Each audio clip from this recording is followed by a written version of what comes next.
Europa.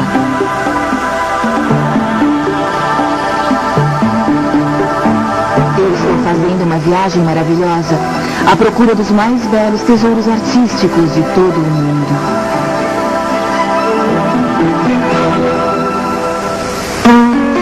Madrid foi construída sobre um planalto, bem no coração da Espanha. Foi-me dito que os reis de Habsburgo construíram suas capitais aqui, porque acreditavam que o ar puro aliviaria sua gota. É uma cidade aristocrática, dominada por palácios majestosos, parques elaborados e praças serenas. Mas existe uma atração que torna Madrid invejada por todo o mundo: o Prado.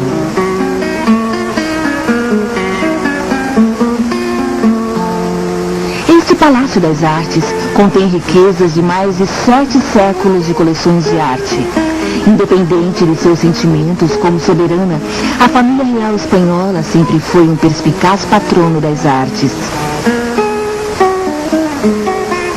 Apesar do que existe aqui, estou numa peregrinação para ver o quadro que a maioria dos amantes da arte concordam ser o maior de todos os tempos: As Meninas, de Diego Velázquez. À primeira vista, este quadro parece estar retratando uma perfeita princesinha no seu vestido prateado, cercada por todas as suas serviçais, as meninas do título e todos os outros integrantes do seu séquito real, incluindo os usuais anão e anã da corte. O próprio Velázquez está ao lado, segurando seu pincel e olhando atentamente em nossa direção. A direção do seu olhar, e este é o toque de gênio, pode ser acompanhada no reflexo do espelho ao fundo. São o rei e a rainha. O casal está lá porque ele será retratado nessa manhã iluminada pelo sol. 3 criaturas nobres podem ser encontradas. Ao cachorro, um tipo de grandeza natural, maravilhoso.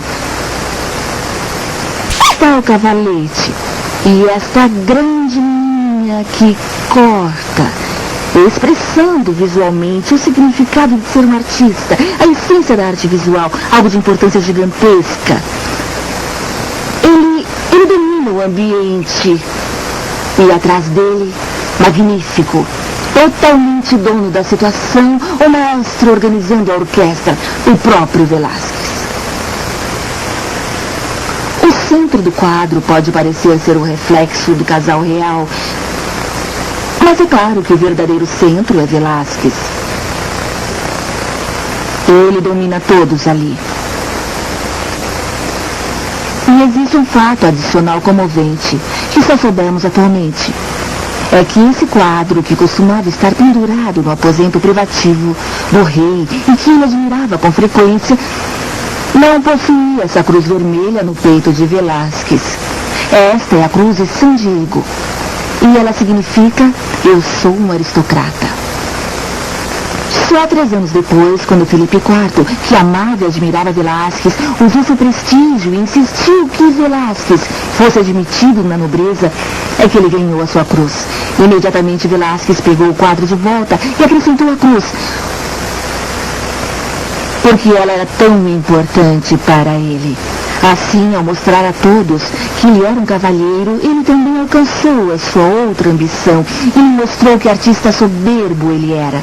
Ele pôde pegar algo comum, como um dia no estúdio fazendo seu trabalho, que era o de retratar a família real e de alguma forma enriquecê-lo com tanta luz e poesia, que ficamos enfeitiçados.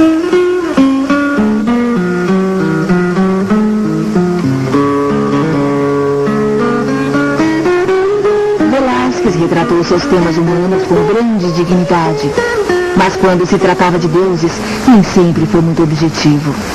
Quem, senão ele, podia mostrar Marte, o deus da guerra, parecendo derrotado? O que Velázquez queria mostrar é o que veio depois da grande humilhação que Marte havia sofrido. Marte havia se apaixonado perdidamente por Vênus, e o marido de Vênus, Vulcano, estava determinado a ensinar uma lição aos amantes, e então ele fez uma rede e colocou sobre os 12 enquanto eles estavam dormindo, e então convocou todos os outros deuses para irem assistir. Ao puxar a rede, todos os deuses os viram e morreram de rir. Vênus não levou muito a sério, sendo mulher, e não se preocupou muito com o assunto, mas Marte sentiu-se humilhado. Aqui dá para ver Marte sentado, depois de ter sido ridicularizado por todos os presentes. Ele está extremamente chateado, ele perdeu suas armas, está se lamentando por ter sido feito de palhaço na frente de todos. E dá para notar também que o lençol azul sugere ser uma fralda. E a única coisa indireta aqui é o seu bigode.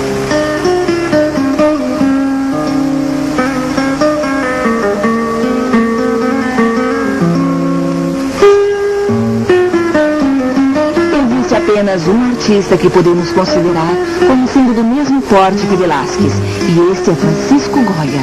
Ele também passou boa parte da vida como artista da corte, mas Goya tinha um temperamento impetuoso e uma imaginação sombria e melancólica.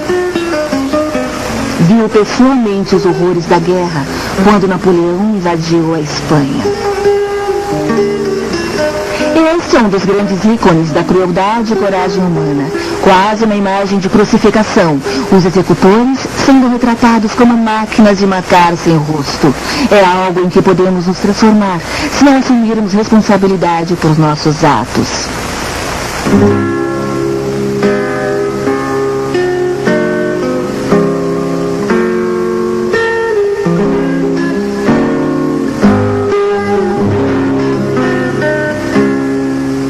No final de sua vida, Goya, surdo e doente, entendeu mais e mais profundamente como a guerra é terrível. Ele compreendeu não só com sua mente, mas com seu coração, qual o significado da crueldade em relação a outras pessoas. E esse quadro é algo que nós, do século atual, pessoas em pânico, fugindo desesperadamente, também compreendemos.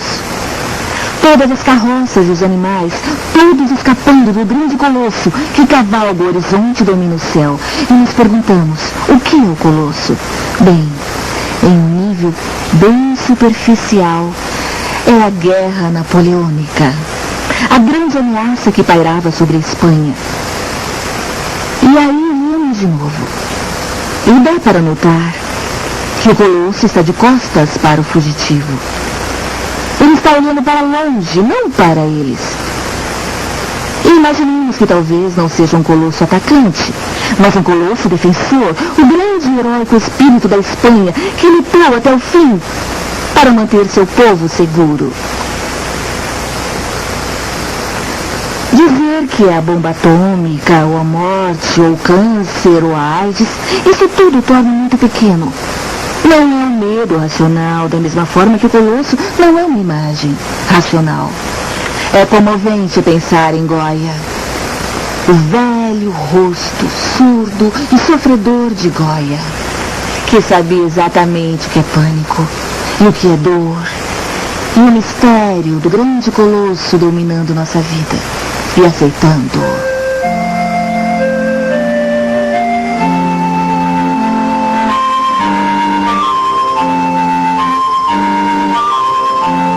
Minha próxima viagem me leva a Veneza.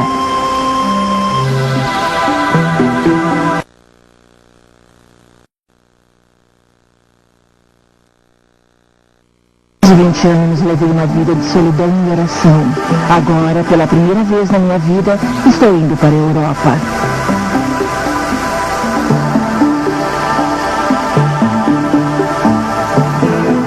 Eu estou fazendo uma viagem maravilhosa. Vou à procura de alguns dos mais belos tesouros artísticos de todo o mundo.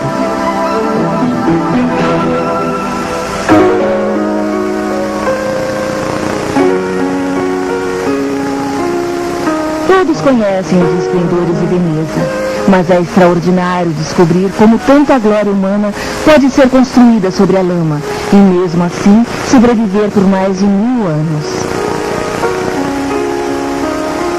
Os venezianos têm uma história orgulhosa e as gôndolas são um lembrete do longo caso de amor da cidade com o mar. Imagine só como seria viver aqui e ir trabalhar todo dia, inspirado pelos diversos exemplos da arquitetura mais exótica do mundo. O esplendor de Veneza só é suplantado pela riqueza de seus tesouros.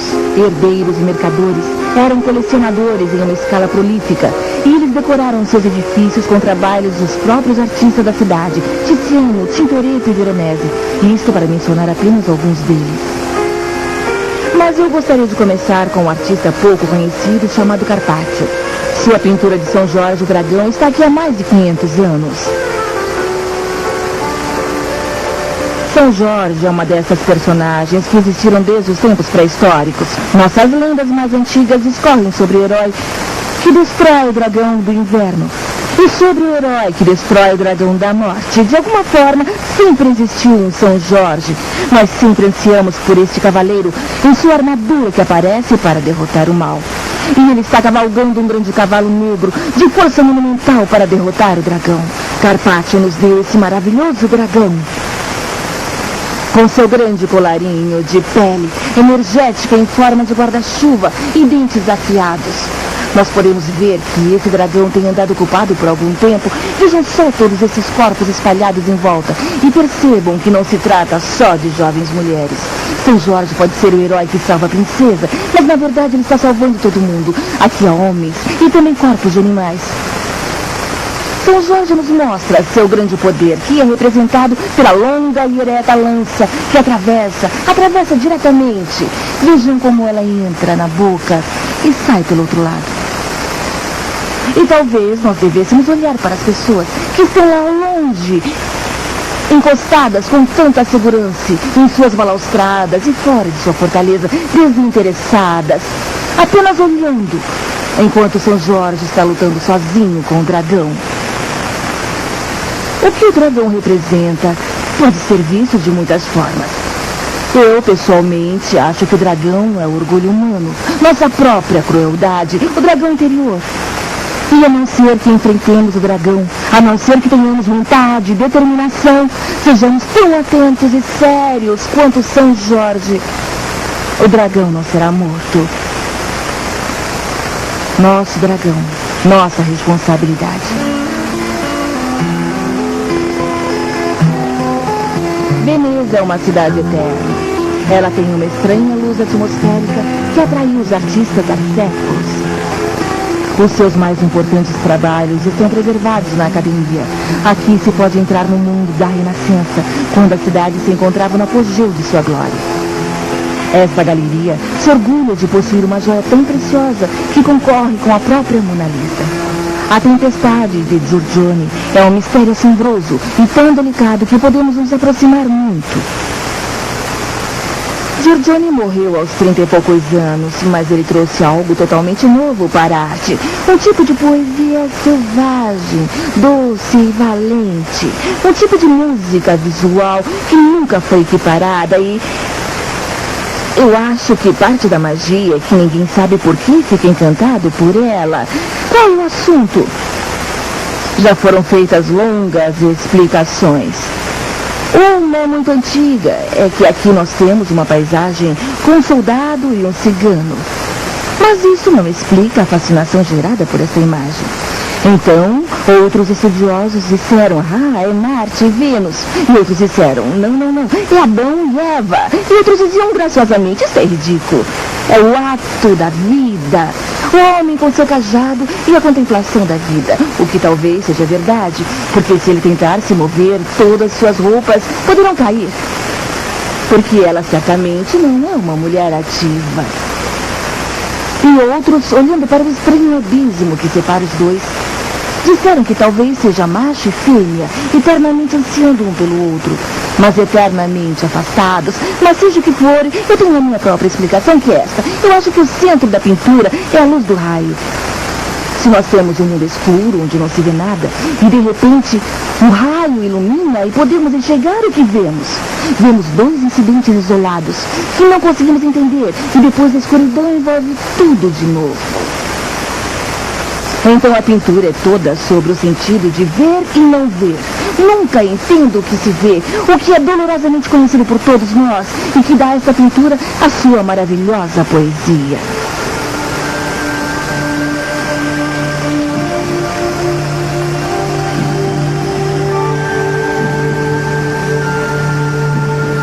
Giorgione morreu tragicamente novo, mas seu contemporâneo Tiziano viveu até uma idade avançada. Muito poucos artistas conseguem se aprimorar e melhorar conforme vão envelhecendo, mas Tiziano foi um deles. Este provavelmente é seu último quadro.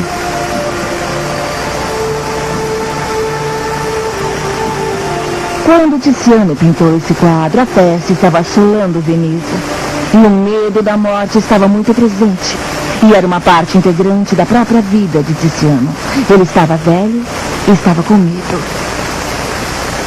E ele escolheu para esta sua última pintura uma forma de testemunho para o mundo. A imagem do Cristo morto sendo levado para a sepultura. E perto dele, tão silenciosa e tão contida, está sua mãe.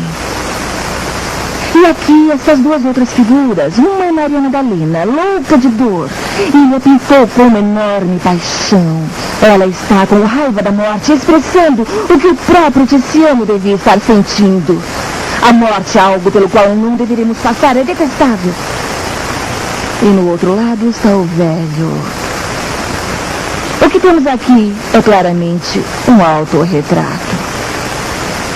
Ele representa o velho Tiziano, ansiando com tanta intensidade pelo seu Deus. Tiziano foi um artista materialista. Ele ganhou muito dinheiro e viveu muito bem. Não sabemos muita coisa sobre sua vida interior, mas aqui no final ele está contando o que realmente importava para ele. E você pode notar também a forma tocante como ele se retrata, não apenas de joelhos, mas agachado e ajoelhado, quase como se fosse uma criança, implorando que sua família e ele próprio sejam poupados da peste. Então, para tornar isso ainda mais explícito, ele pintou um pequeno quadrado aqui embaixo. E lá está ele e seu filho Horácio, suplicando a uma figura divina para que sejam poupados da peste. Quando este quadro foi pendurado na capela, já tinham sido vitimados pela peste e morrido. Esta é uma maravilhosa afirmação de fé e esperança que parece não ter sido respondida, mas é respondida pela própria beleza do que ele retratou.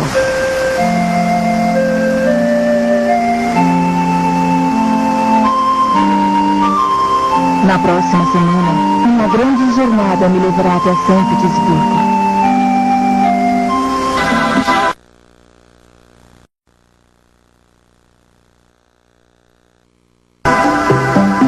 Por mais de 20 anos levei uma vida de reclusão e orações. Agora, pela primeira vez na minha vida, estou indo para a Europa.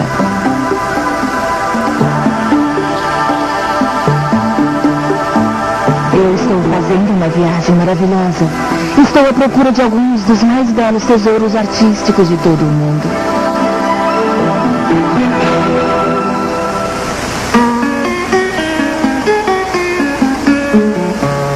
São Petersburgo é o local mais ao norte em que já estive. Ainda bem, porque o mar por aqui congela durante todo o inverno. Para se poder assimilar o esplendor desta cidade, é preciso vivê-lo. E há uma grande ironia que exatamente devido ao comunismo tão pouco tenha mudado por aqui. No coração da cidade está o Palácio de Inverno e o Hermitage, originalmente um museu particular dos czares.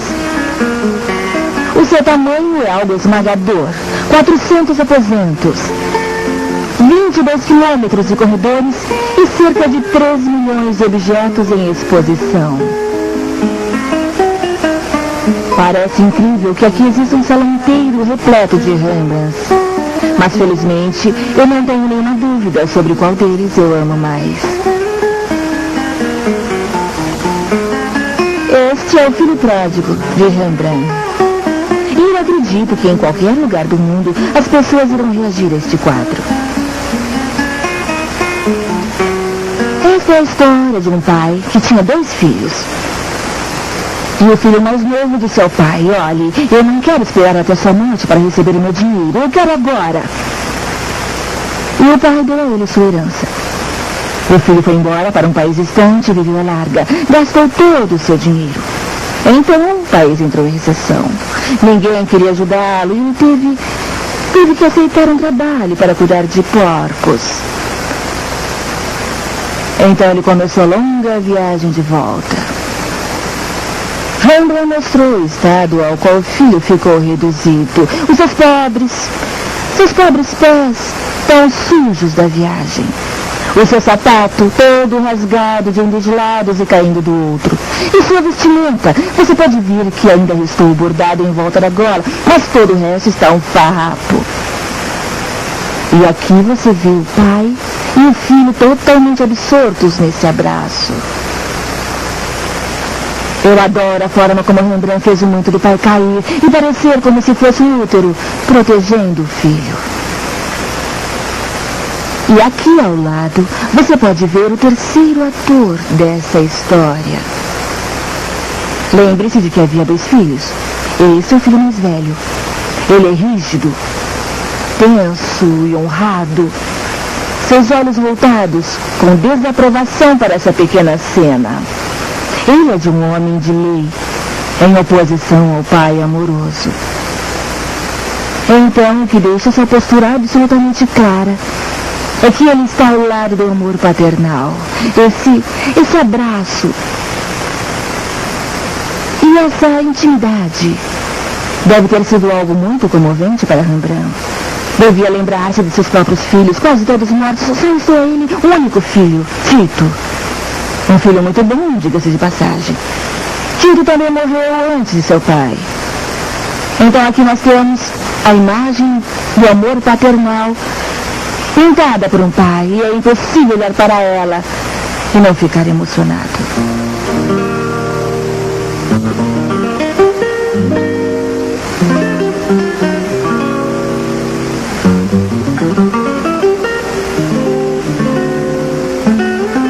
O Hermitage está repleto de obras de arte que nos emocionam.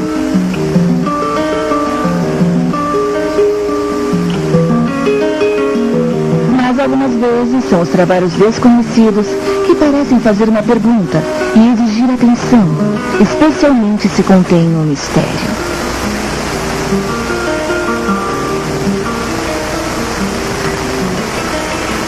Esta pintura chamou minha atenção, ela me fascinou.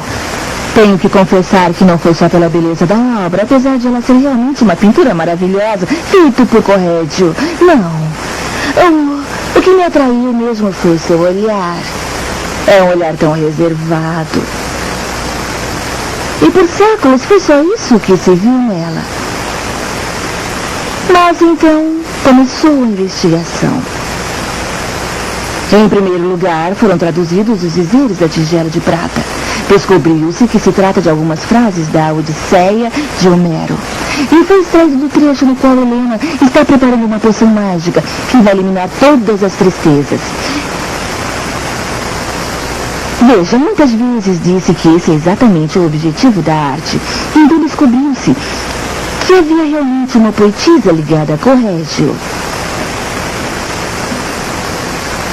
Houve uma Verônica Gambara, uma poetisa muito conhecida. E havia uma outra que tinha uma conexão com o soberano da cidade. Bem, não acho que se tratava da segunda dama, simplesmente porque se dizia que ela, quer dizer, Correggio se referia a ela como a mulher mais bonita que já vi.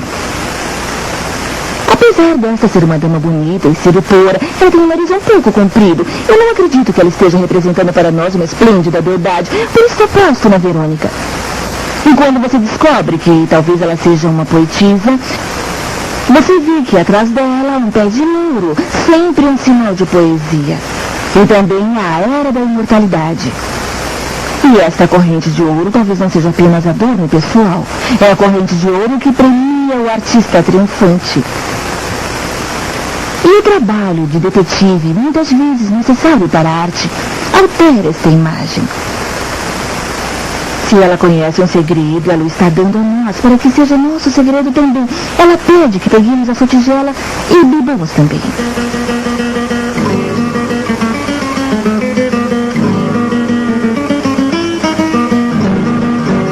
É estranho que a Rússia não tenha produzido nenhum velho mestre. Somente no século XX, com a arte abstrata, houve um florescimento do gênio artístico. Infelizmente, as autoridades não gostavam desta arte.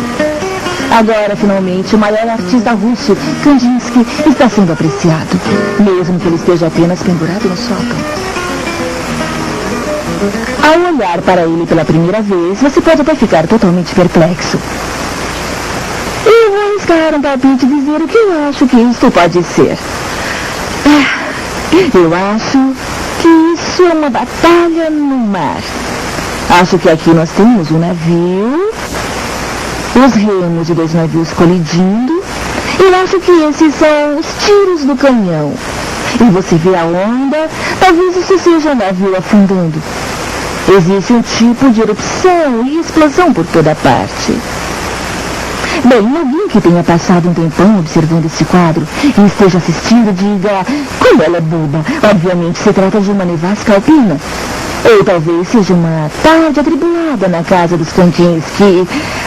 Mas, independente do que se possa achar, deve ser uma cena de violência, porque esta é uma imagem violenta. E quando digo que isto é um navio ou é uma onda, não estou dizendo literalmente que é isto mesmo. É nisso que se baseia. Ele está tentando nos transmitir uma sensação do que talvez possa estar presente em uma batalha naval, com confusão e violência, coisas balançando de lá para cá. Ele está usando a cor como uma forma de expressar emoção. E talvez esta seja uma dimensão mais que os revolucionários russos não gostavam desse tipo de arte. Diziam que as pessoas não entendiam isto. Eu acho que isto é uma calúnia a respeito do povo. Então Kandinsky foi para o exílio. Pelo resto da vida, ele pintou em Paris e, é claro, que os franceses o compreenderam imediatamente.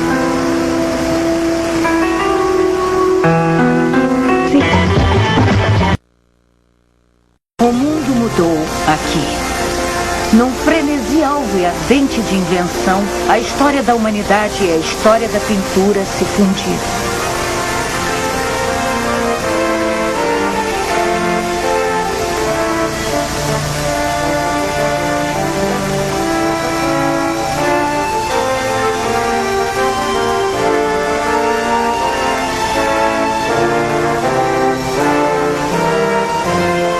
A época do talento.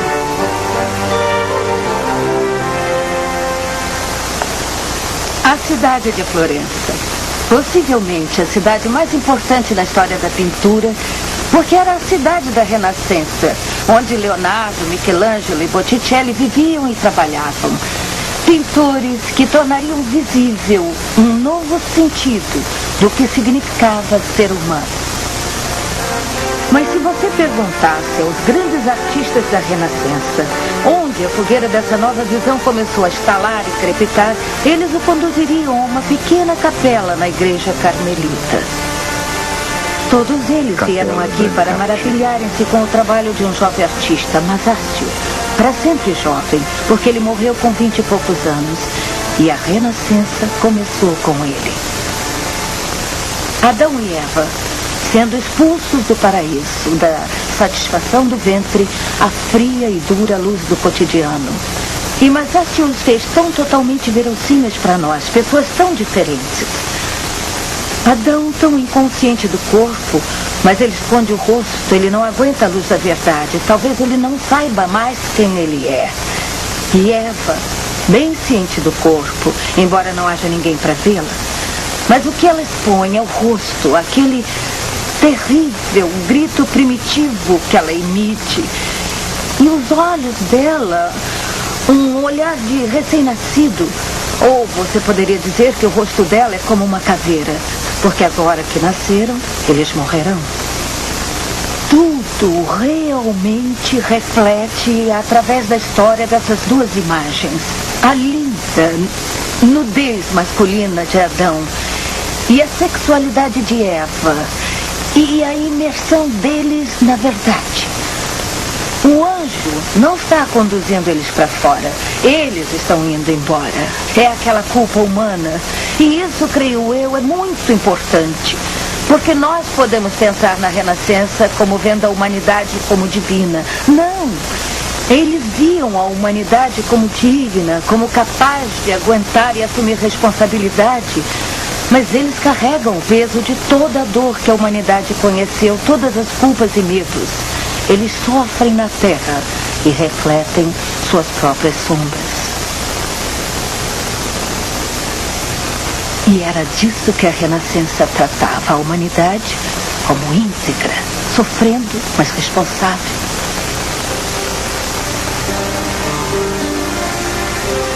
Os artistas precisam de patrocinadores e os artistas florentinos tiveram muita sorte em achar mercadores e banqueiros cultos em sua cidade. E os mais importantes eram da família Medici. Eles eram banqueiros. Papas e rainhas eram ajudados por eles. Mas a verdadeira contribuição deles à história foi o modo como eles gastavam o dinheiro. Cosimo, o primeiro Medici patrocinador, construiu um mosteiro para os irmãos dominicanos, magnificamente equipado, com uma esplêndida biblioteca para guardar os preciosos manuscritos. Havia pinturas em todos os andares e em todas as celas. E para pintá-las, Cosimo naturalmente escolheu o próprio artista da comunidade, o irmão John. Ele pintava anjos com tamanha delicadeza e convicção que foi apelidado de Irmão Anjo, Fra Angelico. Retábulo de São Marcos, Fra Angelico. Essa grande e gloriosa pintura é de Fra Angelico. E contudo, quando vemos fileiras de santos e anjos, ela pode parecer para alguns de nós um tanto assustadora. No entanto, eis uma das pequenas pinturas sobre Cosme e Damião que estavam embaixo da maior, onde pode-se ver inteiramente o calor, a perspicácia e a grande sofisticação de Fra Angelico. É a história de Justiniano, que tinha uma perna cancerosa. E uma noite, ele sonhou que ninguém menos que Cosme e Damião entraram voando pela janela, cortaram a perna dele e a substituíram por uma perna de um etíope falecido. Então, quando acordou de manhã, estava de duas cores, mas curado.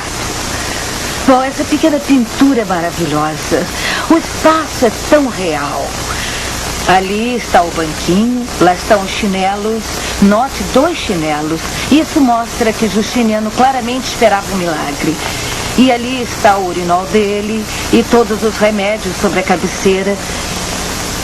E aqui estão os santos, ainda usando as roupas da vinda deles do céu. E eles enrolaram a cortina tão ordeiramente e se inclinaram com o brilho deles, com a intenção de suturar a perna negra. O moral da história, claro, é que nós devemos cuidar dos nossos semelhantes. E ninguém faria isso com tanto frescor renascentista como o querido Fra Angelico.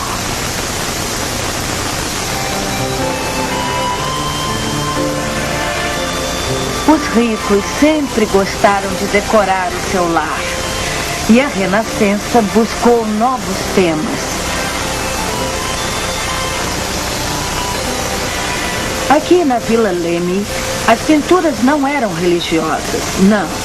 Essas eram imagens que os eruditos renascentistas estavam descobrindo na época. O mundo da mitologia, musas, encantos. O mundo clássico estava na moda.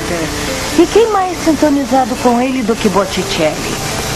Aqui está Marte e Vênus dele, o deus da guerra e deusa do amor. E o formato dele, esse formato longo e fino, nos diz que isso fazia parte da mobília. Ou sobre a arca, ou sobre uma porta. Mas onde estivesse a mobília. E uma mobília de quarto. Porque isso é um retrato de amantes. E Botticelli era tão gracioso e elegante, quase um tipo de pintor de recepção em jardim. Não pensamos frequentemente nele como sendo humorista, mas aqui ele é. Porque após uma noite juntos, Marte está completamente exausto. Ele nem ouve os pequenos sátiros fazendo barulho no ouvido dele. No entanto, Vênus está fresca como uma rosa, O cabelo não está desalinhado. E é claro, já que isso era mitologia, isso mostra que o amor será sempre mais forte do que a guerra e irá arrancar a armadura da guerra. E Botticelli tinha consciência disso. Mas eu acho que ele não tinha consciência de alguma coisa nele mesmo.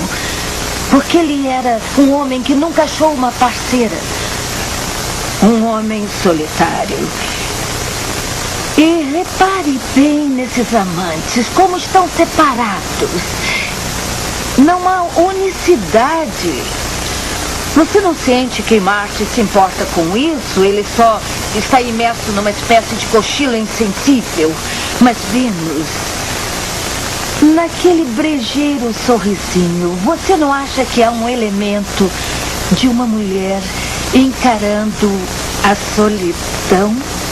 Será que muitas mulheres renascentistas olharam para isso e sentiram que essa era a vida de uma mulher? Eu acho que são todos esses elementos. A perspicácia e o compromisso moral que eram tão profundos no Botticelli. E essa inconsciente compreensão do que significava estar só, que tornam essa pintura atraente como ela é. A Renascença praticamente se tratava de aprender a controlar o mundo. E o fundamental disso era a nova ciência da perspectiva. Foi Masaccio quem trouxe perspectiva à pintura, um dos eventos cruciais da história. A trindade dele está pintada na parede de uma grande igreja florentina. Mas o esqueleto de Adão, o primeiro homem, está bem embaixo da saliência.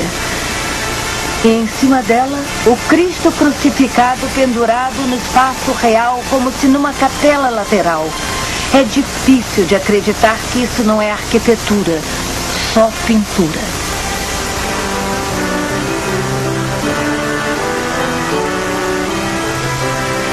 Leonardo, o homem de 20. Filho ilegítimo de um advogado de uma pequena cidade, ele possuía uma das mais notáveis mentes de todos os tempos. 20, século XV, 1450. Nada parece ter escapado à mente indagadora dele. O voo dos pássaros, veículos blindados, circulação do sangue, medição de ventos, helicópteros, submarinos, astronomia. Todos eles atormentavam o brilho caprichoso de sua imaginação. O que podemos deduzir de um homem que enviou uma ficha para emprego, incluindo em detalhes sua perícia em engenharia e ciência, e acrescentou um pós-escrito dizendo que também pintava um pouco? E foi isso que ele pintou, um dos mais famosos quadros de todos os tempos. Nós olhamos tanto para o Mona Lisa que pensamos que o entendemos, mas não entendemos. Ele é infinitamente sutil e, contudo, a não ser que a gente realmente olhe para ele e tente entendê-lo, nunca entenderemos Leonardo.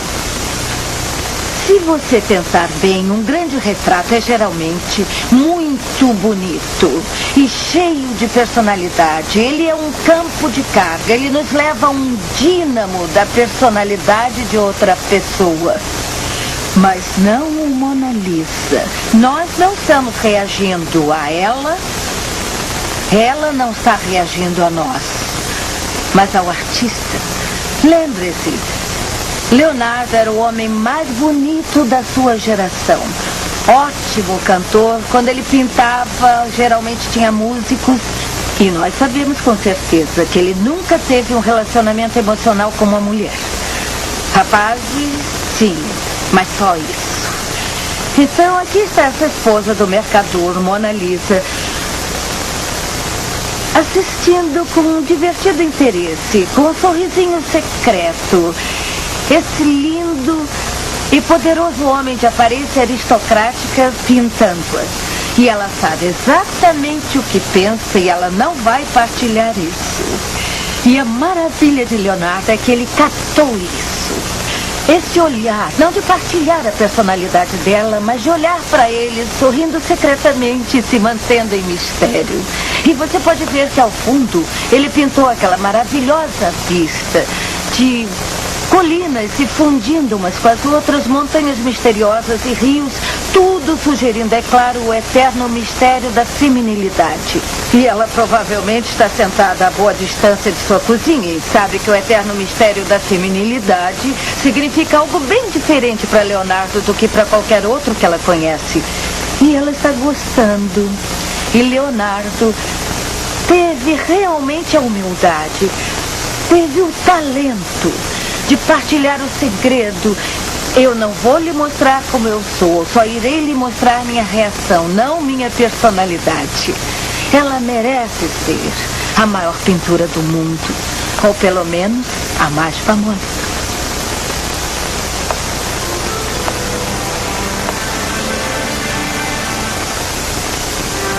Roma, século XVI. Leonardo introduziu o clímax da época, a Alta Renascença. O centro havia mudado para Roma. Na época, uma cidade um tanto lamentável, com vacas pastando no furo. Mas um ambicioso papa achava isso humilhante. Júlio II queria fazer com que Roma voltasse ao seu antigo esplendor imperial. E começou a reconstruir a cidade numa escala gigantesca. E no centro, ele construiria São Pedro, a maior catedral do mundo.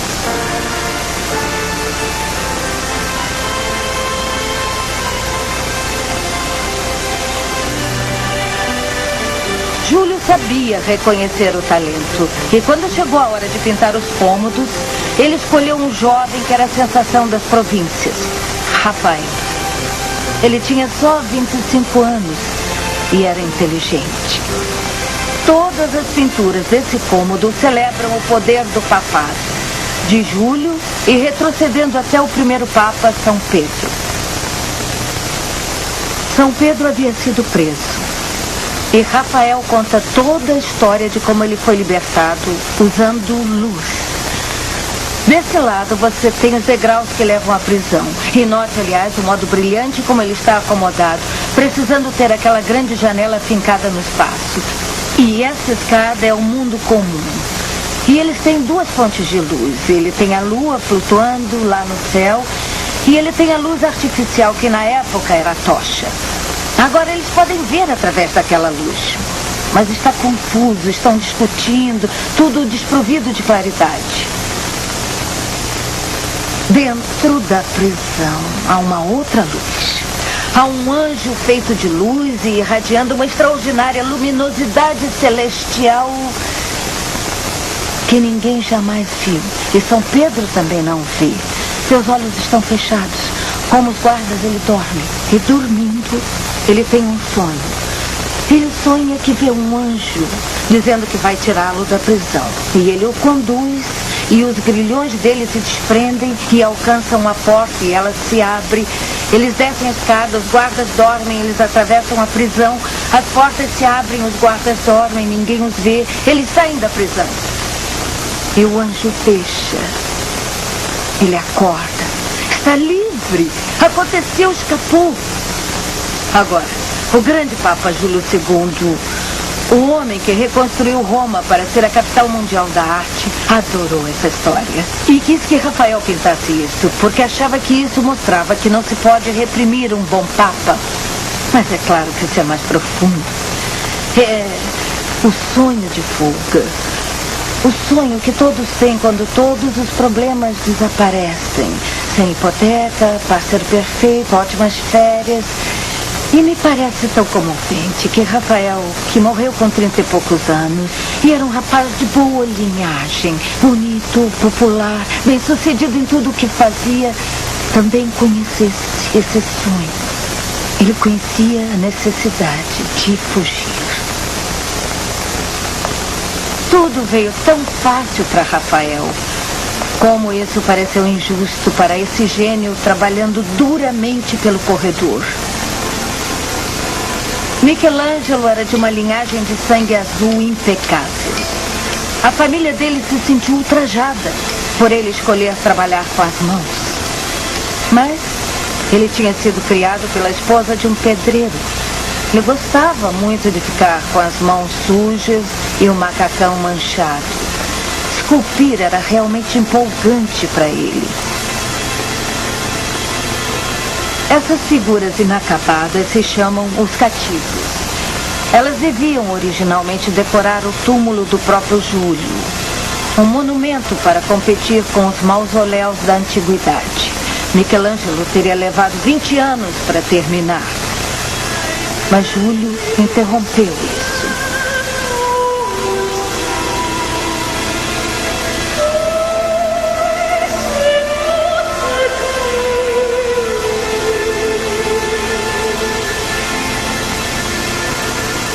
Ele pediu ao artista para pintar um teto.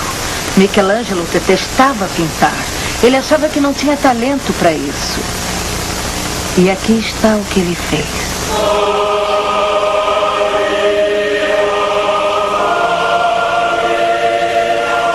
A Capela Sistina.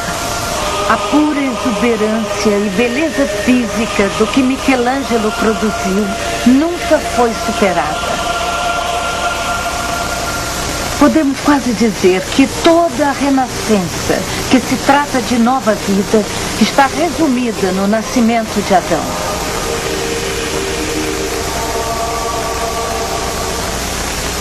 Adão está lá em cima, em sua gloriosa nudez masculina, mas ele não está vivo. Tudo que ele pode fazer é levantar um dedo lânguido. E lá nas nuvens, gira o Deus do poder. No seu grande manto voador, há um mundo.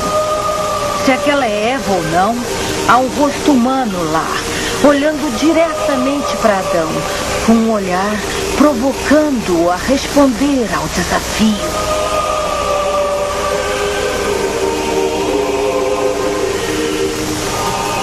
E o dedo de Deus toca o do homem.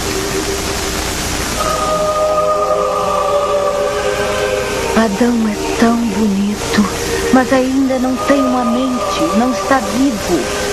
E isso importava intensamente para Michelangelo. Ele achava que o auge da beleza era o jovem corpo masculino. Mas tinha de ser um corpo pensante.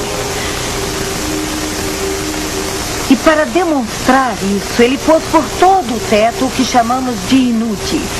Os eruditos frequentemente se perguntaram o que estão fazendo lá. O que estão fazendo é tornando isso inescapável. Que somente beleza não basta. Você precisa ter um espírito. Precisa ser um ser pensante. E todo o teto conta a história da nossa aventura através do tempo, a qual nos trouxe onde nós estamos agora.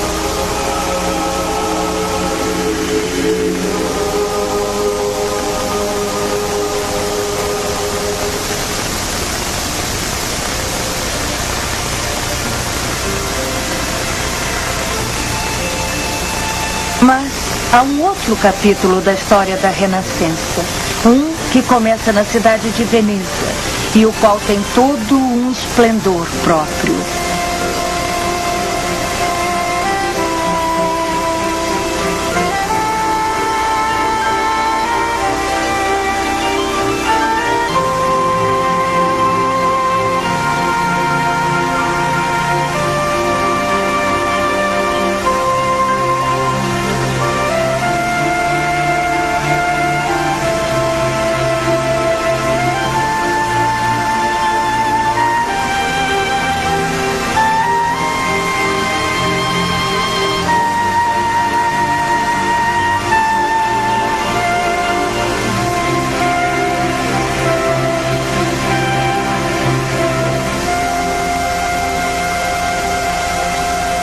Estou fazendo uma viagem maravilhosa à procura de alguns dos mais belos tesouros artísticos de todo o mundo.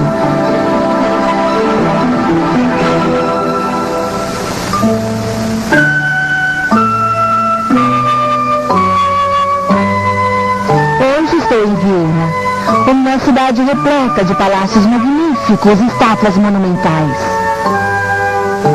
Tudo aqui imperial. Era o lar dos imperadores da casa Habsburgo durante séculos, até bem tempo foi explorado e chamado de Sol Imperial. A cidade inspirou muitos dos grandes compositores. Mozart, Beethoven e Strauss, todos viveram aqui.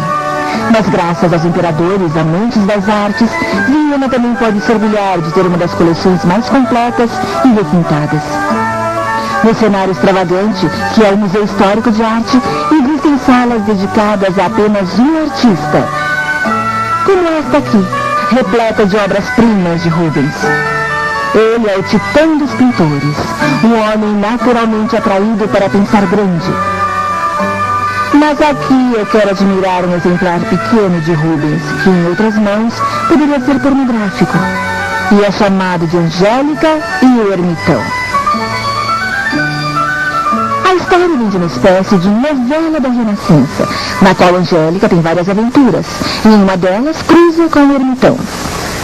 É claro que ela imagina o Ermitão como alguém inofensivo, um homem bom. O que ela não sabe é que esse Ermitão lutou durante anos contra a tentação. Ele tem muita dificuldade em ser celibatário.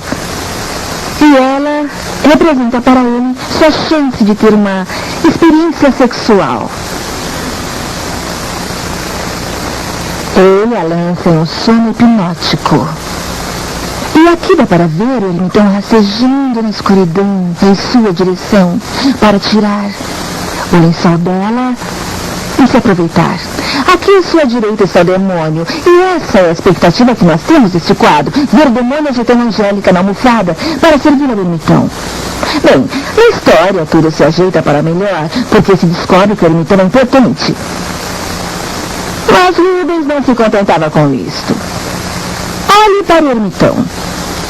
Esse é seu momento de redenção. Ele não observa Angélica com olhos gulosos e pornográficos. Esta é a terra prometida. Este é o céu que outros homens atingem. E ele não pode. Isso desvaloriza definitivamente todo aquele medo puritano do corpo. E somente Rubens, esse poeta doce, sadio e generoso, tem a capacidade de ver, sem aquela mediocridade e mesquinharia do macho, a maldade feminista que se infiltra em cada um dos outros retratos de Angélica e do Ermitão. O amor feminino sempre atraiu os artistas, bem como o poder vigoroso do homem.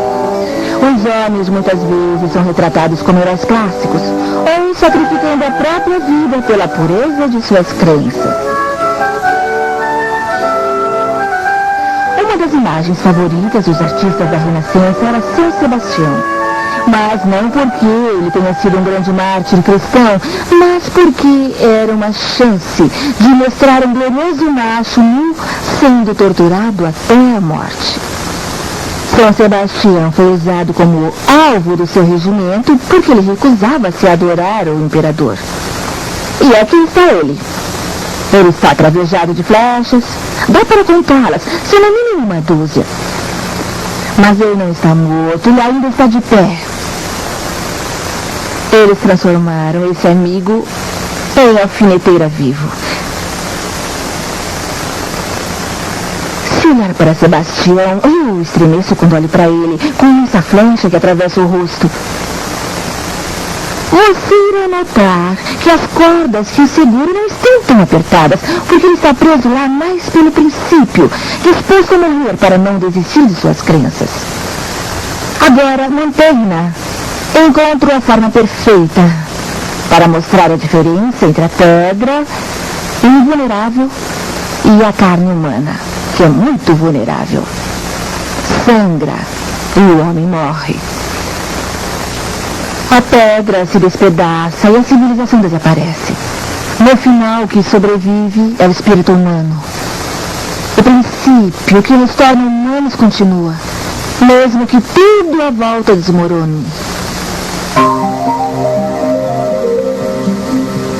Mantegna entendeu o que os cristãos sentiam vivendo num mundo pagão. O grande Veronese entendia de mitos pagãos. Ele adentrou outro mundo, brilhando com luz sombria para nos mostrar como grandes lendas gregas lidam com o cotidiano e a complexidade do coração humano. Esta é uma das grandes histórias de amor da antiguidade, Vênus e Adonis. Ele era o mais formoso dos jovens e extremamente belo. E Vênus, a quem todo homem desejava, o desejava e admirava. Ela se apaixonou perdidamente pelo belo Adonis. Mas ele era bem mais novo que Vênus e um grande esportista. E como ela era uma deusa, ela sabia que se Adonis fosse caçar em um determinado dia, ele seria morto. Adonis ama Vênus, mas não o suficiente para ouvi-la. No instante, ele irá embora e será trazido deitado numa maca, morto. E Veronese escolheu exatamente esse momento, antes do amor morrer. Agora essa história, igualmente bela, é uma maravilhosa história de Dejanira e Hércules, esses dois amantes que eram casados e eram tudo um para o outro, mas cujo amor também estava condenado pela traição. E aqui se vê o momento quando Hércules, voltando de uma caçada, descobre para seu espanto que o centauro Nesso levou a sua mulher Dejanira para o mato onde pretende violentá-la. E esse é exatamente o momento antes do surpreso Hércules retesar e apontar o arco e atirar e conseguir matar Nesso. Um final feliz? Não. Porque enquanto Nesso está morrendo, seu coração diabólico o tenta realizar uma vingança maligna. Então ele diz a Dejanira: mergulhe um pano no meu sangue. E se em algum momento Hércules estiver em dificuldades, dê a ele uma veste feita desse pano. Isso será minha expiação, porque ela o manterá seguro. Dejanira acredita nele e obedece. Hércules coloca a veste e é uma roupa envenenada. E ele cai morto e Dejanira acaba morrendo de coração partido. Essa é uma das coisas mais difíceis de aceitar, que nossos entes queridos irão morrer um dia. Realmente é uma ideia insuportável, e Veronese conseguiu torná-la suportável, se pondo tema no contexto de árvores outonais. As folhas secam, as folhas apodrecem e caem, e depois de muitos verões o cisne acaba morrendo. Então ele nos diz que a tristeza pode ser transformada em poesia, pode transformar-se em uma grande arte, e desta forma a vencemos.